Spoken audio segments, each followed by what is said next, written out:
Hammaga salom. Bugun ma'rif tongga ta'rif to'plam 202-bobini yechimlarini ko'rib chiqamiz.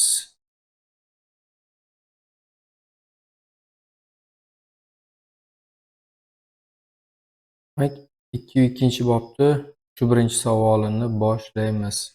Savolimizda aytilyapti 0,25 mol geli necha gramm deyilyapti. Birinchi savol juda ham sodda savollardan boshlaymiz. Keyin sekin-sekin murakkablashamiz. Demak, gelini molyar massasi bilamizki, geliy gazi mana shunday formula bilan yoziladi. Bularda molekula va atom massasi bir xil. 4 gramm taqsim mol. Mana davriy jadvaldan topib oldik. 4 grammi 1 mol deymiz. Molyar massasi 1 molini massasiga bizga berilgan 0,25 molini x gramm deymiz. X topish uchun x barobar mana 4 ni 0,25 ga ko'paytiraman. 4 grammni ko'paytiraman 0,25 molga bo'laman mana bu 1 ga. 1 molga shunda mol bilan mol qisqarib ketadi. 4 grammni 0,25 ga ko'paytirib 1 ga bo'lsam 1 gramm qoladi. Bu birinchi usul. Xuddi shuni ikkinchi usuli formuladan kelib chiqadi. Bilamizki, molni topish formulasi massa barobar mol barobar n barobar massa taqsim molyar massa. Shundan men massani topmoqchi bo'lsam, sur'atni ikkalasi ko'payib ketadi. Ya'ni m barobar n ko'paytirilgan molyar massa. O'sha formulaga qo'ysam, molimiz 0,25 mol ko'paytiramiz. Molyar massamiz 4 gramm taqsim mol. Mana bu ikkita mol qisqaradi. Javobi 1 gramm chiqadi. Demak, to'g'ri javobi A. Formulasini bilsak bo'ldi ekan. Keyingi savolimiz to'g'ri birinchi savol.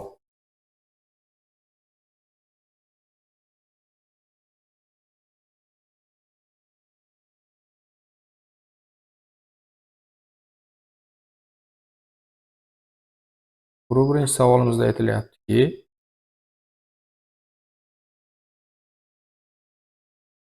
0,2 mol magniy fosfat necha gramm keladi?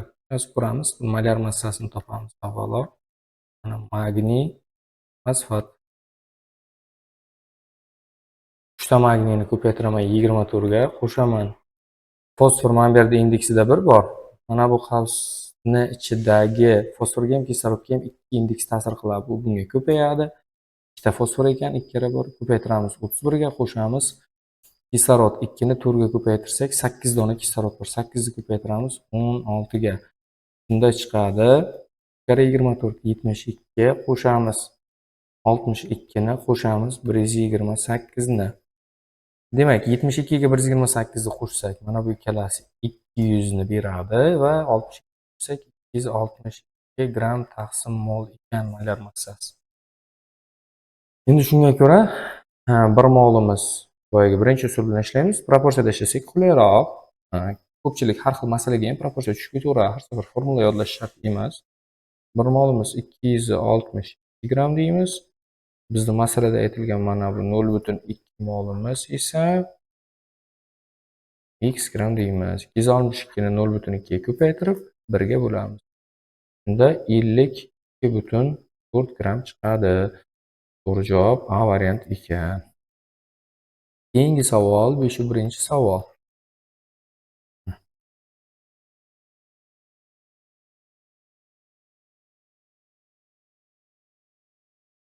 Savollar oson bo'lsa ham ishlab ketamiz.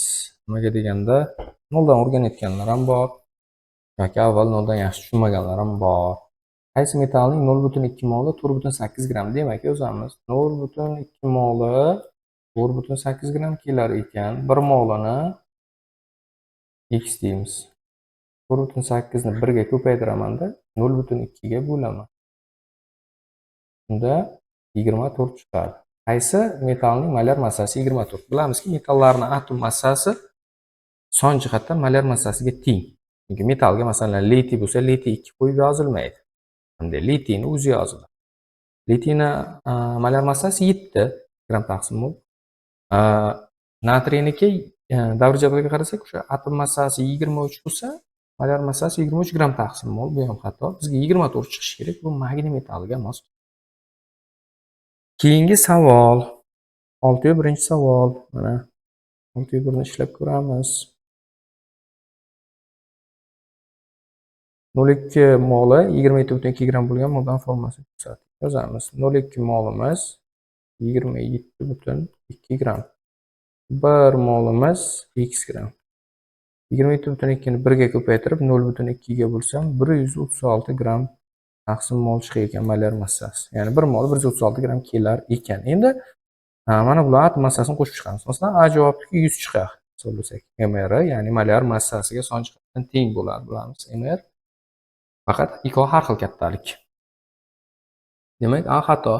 Keyingisi kalsiy sulfat. Mana kalsiy 40, oltin gugurt 32, kislorod 64. Buni qo'shsak 136 chiqadi. Bu xato. 136. Biz mana shu to'g'ri ekan. Bizga 136 kerak ekan. B javob chiqar ekan. Keyingisi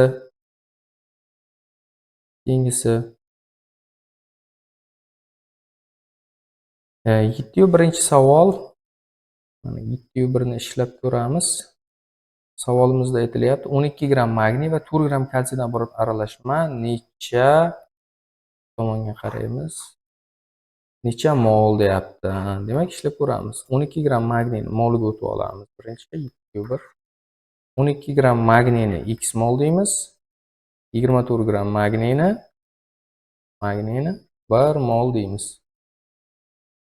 12 ni 1 ga ko'paytirib 24 ga bo'lsak 0,5 mol bo'ladi. Bu magniyni moli hali. Endi kalsiyni moliga o'tamiz. Kalsiy 40 grammi 1 mol.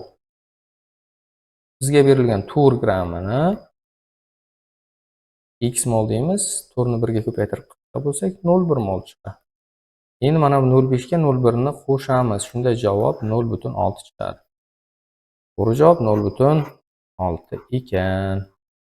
Bu bizdagi B variantga to'g'ri kelyapti. 8-1 savol. 8-1 savolimizni ishlab ko'ramiz. 4,8 gramm metan va 8,8 gramm karbonat angidrid. Metanning formulasi bilan CH4, karbonat angidrid SO2 dan iborat aralashma necha mol? Buni ham xuddi shunday qilib olamiz. Birinchi ishni metanning molar massasini topishdan boshlaymiz. 12 bo'lar uglerod og'irligi 4 kara 1 vodorod 16 gramm taqsim mol. Endi 16 gramm metanimiz 1 mol. Bizning masalamizda 4,8 gramm berilgan x mol. Teng 0,3 mol. Keyingisi molar massa karbonat angidridni topamiz. 12 ga qo'shaman. 16 ni 2 ga ko'paytirib kislorod topamiz. Ya'ni bu 44 gramm taqsim mol keladi. Bu degani 44 grammi 1 mol. Bizga berilgan 8,8 grammini x mol desak 0,2 mol chiqadi. Mana bu 0,3. Bunisi 0,2. Ikkalasining yig'indisi qancha? 0,5 mol. To'g'ri javob A variant. Keyingi savol 9-1. 9-1 savol. Savolimizda aytilyapti. 0,2 mol nitrat kislota va yarim mol sulfat kislotadan iborat aralashma necha gramm? Mana nitrat kislota HNO3 bilamiz, sulfat kislota H2SO4.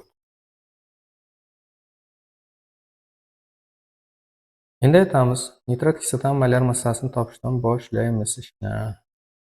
Vodorod og'irligi 1, azotniki 14, kislorodniki 16 kara 3. Jami 60 gramm taqsim mol. Bu degani 60 grammimiz 1 mol. Bizning masalada 0,2 mol berilgan. 0,2 molini x deymiz. 60 ni 0,2 ga ko'paytirib 1 ga bo'lsak 12,6 gramm chiqdi birinchisi. Endi ikkinchisi sulfat kislotaning molar massasini topamiz. Vodorod og'irligi 2 kara 1, oltin gugurt 32, kislorod 16 kara 4. Bu 98 gramm taqsim mol chiqadi. Demak, 98 grammimiz 1 mol. 0,5 molini x deymiz. X tenglik 49 gramm chiqadi. Mana bu 49 ga mana 12,6 ni qo'shaman. Demak, sigma m barobar, ya'ni massalar yig'indisi barobar 9 ga qo'shaman 12,6 ni. Bu chiqadi 61,6 gramm umumiy aralashma. To'g'ri javob D variant. 11-savolga o'tamiz. 11-savol. 1,6 gramm natriyga tasavvur qilamiz. Idish. O'sha idishda natriy turibdi. Idishda natriy turibdi. Natriy necha gramm? 4,6 gramm. Endi shunga necha gramm kalsiy qo'shilsa yarim mol aralashma bo'ladi. Demak, ustiga qanchadir kalsiy qo'shamiz, reaksiya ketmaydi va jami aralashmani moli, ya'ni sigma n, sigma deb yig'indini aytamiz, 0,5 mol bo'lishi kerak. Avvalo, mana shu natriyni molini topaylik. 23 gramm natriyimiz 1 mol keladi. Biz masalamizdagi 1,6 gramm natriyimiz esa x mol keladi. X teng 0,2 mol. Demak, 0,2 mol natriy o'zi bor. Bundan 0,2 ni ayirsak, natriyni ayirsak, qolgan 0,3 mol keladigani bu kalsiy bo'lishi. Demak, kalsiyni 1 moli 40 gramm. 0,3 moli esa x deymiz. 40 ni 0,3 ga ko'paytirib 1 ga bo'lsak, bu 12 gramm kalsiy kelishi kerak ekan. To'g'ri javob C variant. Keyingi savolga o'tamiz.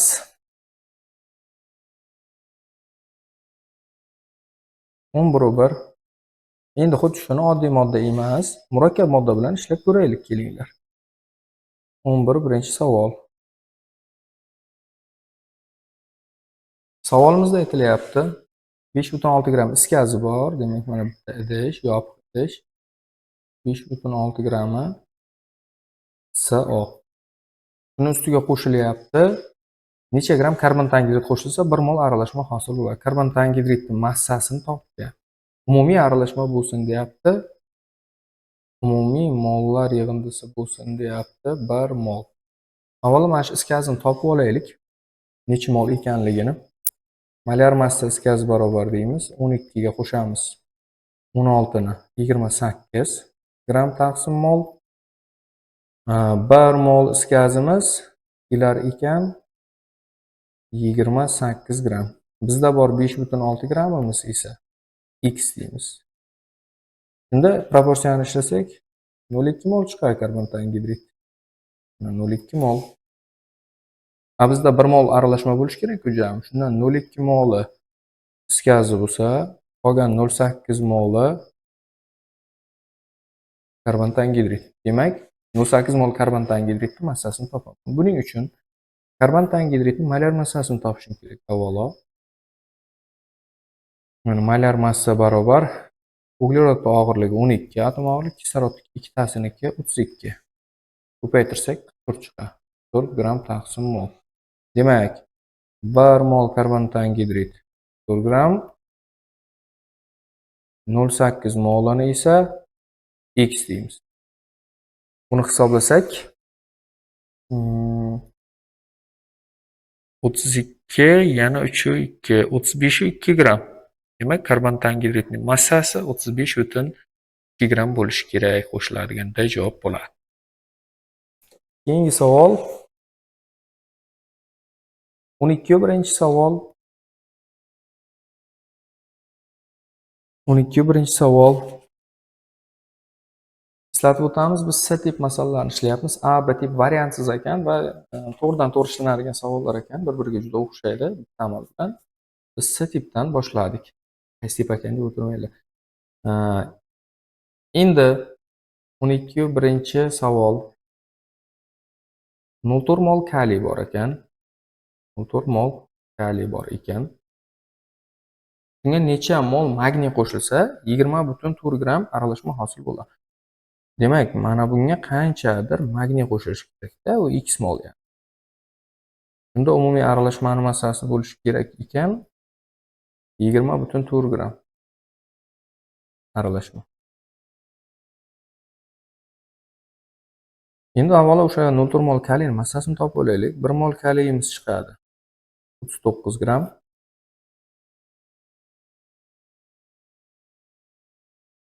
39 gram. 0,4 molimiz esa X. Bu chiqadi 15,6 gram. Endi o'sha 20,4 dan 15,6 ni ayiraman.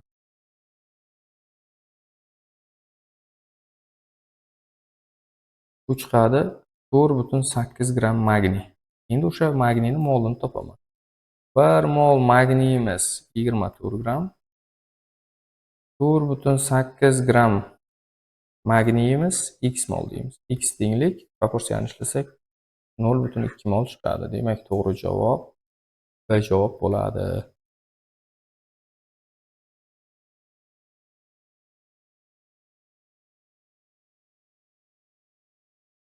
Keyingi savolga o'tamiz. Xuddi shuni endi oddiy modda bilan emas, murakkab modda bilan ko'ramiz. 13-birinchi savol. 13-birinchi savol.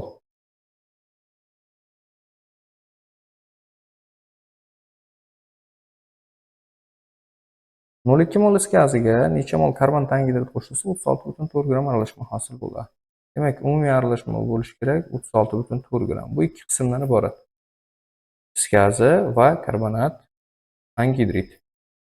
Bizda bor 0,2 mol is gazi. 0,2 ni ko'paytiraman. Proporsiya qilmasdan birdan formulaga qo'yib ishlab ketyapmiz. 0,2 ni mana bu so'g'on molar massasi 28 ga ko'paytirsam 5,6 gram bo'ladi. Endi bu 5,6 gramni 36,4 dan ayiraman. Qolgani karbon angidridga bo'ladi-da. Shunda mana bu 8 bo'ladi, 0 bo'ladi va 30 bo'ladi. Demak, karbon angidridning massasi 30,8 gram. Buni endi moliga o'tish uchun karbon angidridning molar massasi 44 ga bo'laman. Buni bo'lsam 0,7 mol qoladi. To'g'ri javob 0,7. B variant bo'lar ekan. Keyingi savolga o'tamiz. Keyingi savolga. 14-birinchi savol. Savolimizda aytilyapti. 9 mol litiy 2 mol magniydan qancha gramga og'ir? Demak, bitta idishda turibdi. 9 mol litiy. Ikkinchi idishda turibdi. Ikkovi aralashmagan. Bundan oldingi masalalarda ikkovi aralashtirilgan. 2 mol magniy. Ikkovi bir-biridan qanchaga farq qiladi? Demak, 1 mol litiyimiz 7 gram chiqadi. 9 mol litiyimiz esa x gram chiqadi. Bu 63 gram. Endi magniyda 1 mol magniyimiz 24 gram chiqadi. 2 mol magniyimiz x gram chiqadi. Demak, bu 48 gram. Mana bu 63 bilan 48 ni farqini so'rayapti. 63 bilan 48 ni farqi bir-biridan ayirsam 63 dan 48 ni 15 gramga og'ir ekan. To'g'ri javob C varianti.